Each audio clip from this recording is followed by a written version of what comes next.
उसके लिए अच्छे आचरण करने होंगे। तुम्हें लड़ाई झगड़ा नहीं करना बेटा, तुम्हें गुटखा नहीं खाना।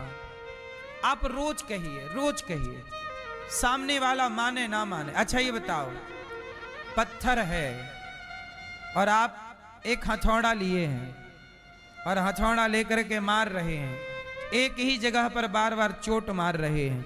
कितना भी मजबूत पत्थर हो, एक ऐसी भी चोट आएगी जो चोट उस पत्थर को तोड़ देगी। ये बात सही है कि गलत है? कितना भी मजबूत पत्थर हो, शिला हो, एक चोट ऐसी आएगी कि वो उसे दो टुकड़े कर देगी। सही है कि गलत है?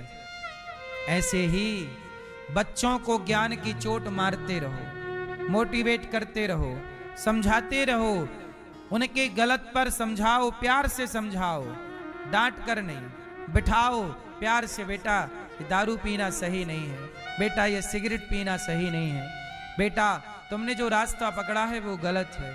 समझाओ। वो ना समझने की जिद पकड़ा है तो तुम भी समझाने की जिद पकड़ लो। अब देखते हैं जीत की रही। अच्छी बातों का, अच्छे संग का प्रभाव पड़ेगा जरूर। अच्छा बताओ, कुएं की रस्सी, कुएं की रस्सी कुएं के पत्थर को घिस देती है कि नहीं?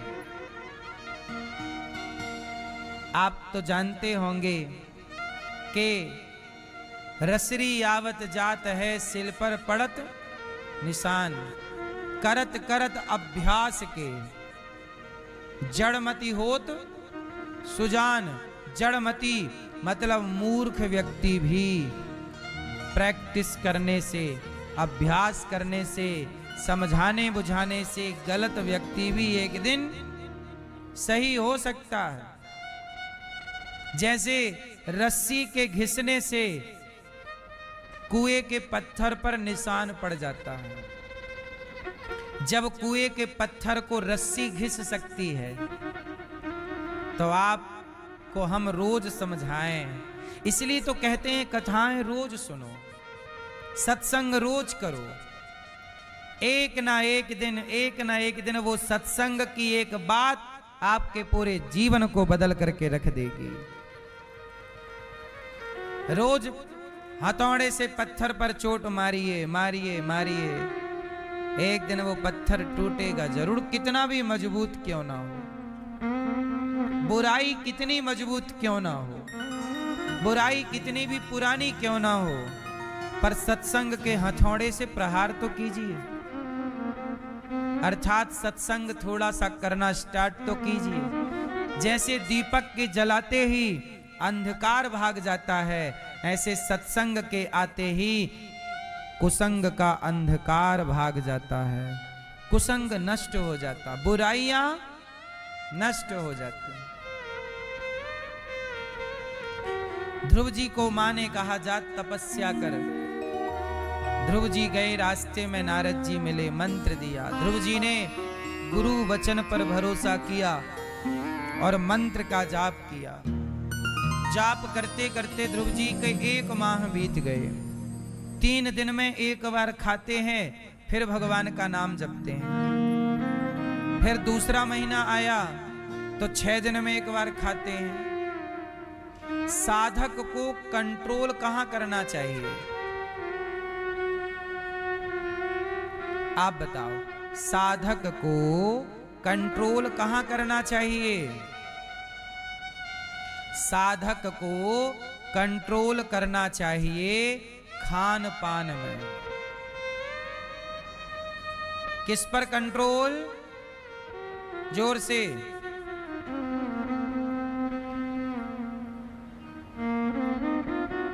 जितना सादा जीवन आप जी सकते हैं जियो। संसार की चमक से जितना दूर रह सकते हैं रहो। सादा जीवन। क्यों मैया? अच्छा एक बात बताओ, एक स्त्री है, उसके अगल बगल 3-4 नौकर रहते हैं, नौकरानी रहती है। उसे पानी की जरूरत पड़े तो नौकरानी ले आए, भोजन की जरूरत पड़े, उसे कुछ करना नहीं पड़ता, नौकर नौकरानी सब काम करते हैं। और एक दूसरी महिला है जिसके पास कोई नौकर चाकर नहीं है, उसे खुद सारे काम करने हैं। बताओ किसकी उम्र ज्यादा होगी, स्वास्थ्य किसका ज्यादा अच्छा होगा? जिसके 4 नौकर हैं वो कार होती है 4 चक्के की, मतलब कार है तो सामान्य है, और साइकिल से चल रहा मतलब बड़ा आदमी है। ये अमेरिका की डेफिनेशन है।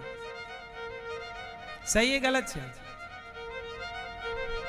और भारत में साइकिल से चलो तो लोग समझते हैं गरीब है। गरीबी का ठप्पा नहीं लगाना चाहते लोग अपने माथे पर, भले बीमारी से मर जाएं।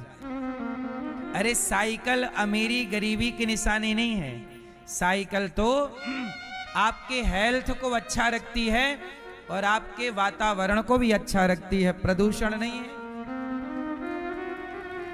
इतनी सी बात लोगों की समझ नहीं आई।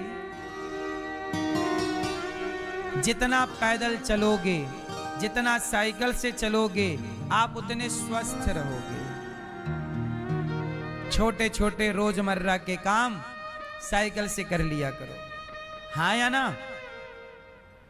लेकिन नहीं, लोग अपने स्टेटस को देखते हैं। हमारा स्टेटस क्या है? दिखावा की जिंदगी है। आजकल दिखावा क्या चल रहा है? शादियों में लोग ज्यादा खर्चा करते हैं। तूने 2 करोड़ खर्चा किया, मैं 3 करोड़ खर्चा करूंगा। अच्छा, तूने शादी में बेटी की 3 करोड़ खर्चा किया, मैं 5 करोड़ खर्चा करूंगा। दिखावे की जिंदगी। लोग दूर दूर शहरों में जाकर, दूसरे शहरों में जाकर बड़ी बड़ी होटलों में शादी ब्याह करते हैं। व्यर्थ का खर्चा।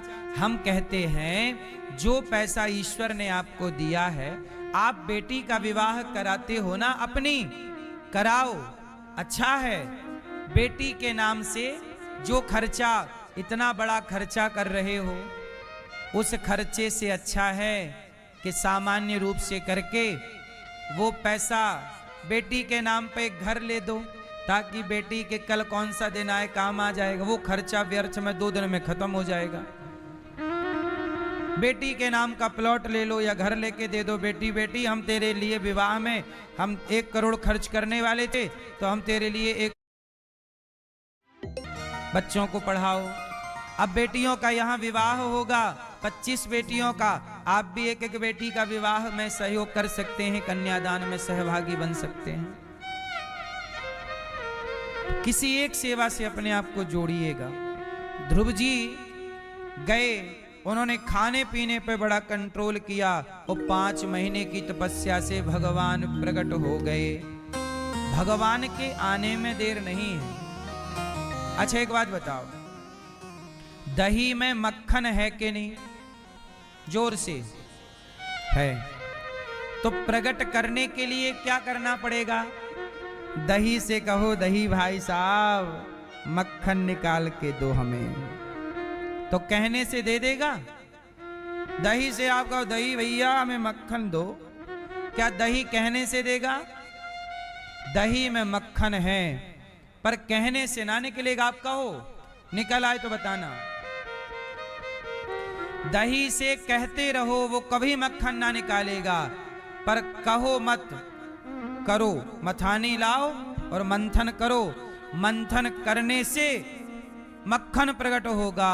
ऐसे भगवान कहाँ हैं? कहने से। हमें दिखाओ, दिखाने से नहीं। भक्ति करो, भगवान प्रकट हो जाएंगे। मंथन करो, मक्खन प्रकट हो जाएगा। बिना भक्ति के, बिना प्रेम के थोड़ी कुछ आपको मिलना है। इसलिए भगवान किसे मिले? भगवान कोई हड़ा नहीं है कि रास्ते चलते जमीन में गड़ा हुआ सोना मिल गया, जमीन में पड़ा हुआ पैसा मिल गया।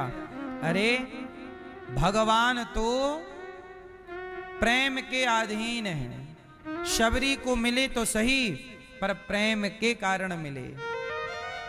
किसके कारण मिले? इसलिए मैया भगवान से क्या करोगे? मैया। अब वहां जो पुजारी लोग थे वो भी उस लड़की को अपनी बेटी की तरह रखने लग गए। कह रहे ये यहीं रहती, इसका कोई नहीं है, ये यहाँ मंदिर की बेटी है, चलो हम सबकी ये क्या हुई अब बेटी की तरह उसे प्रसाद दे देते। भोग लग जाए तो भगवान का प्रसाद खाती, और प्रसाद खा के दिन भर उसका कोई काम नहीं, मंदिर में झाड़ू लगाना, भगवान का दर्शन करना और प्रेम से भगवान का नाम जपना। बस कथा हो जाए कहीं तो कथा सुन लेना, यही उसका काम था। अब हुआ क्या कि वो जब बड़ी हुई, जवान हुई, तो मंदिर के पुजारियों को लगा कि बच्ची हम सब ने बेटी कहा है तो अब इसका विवाह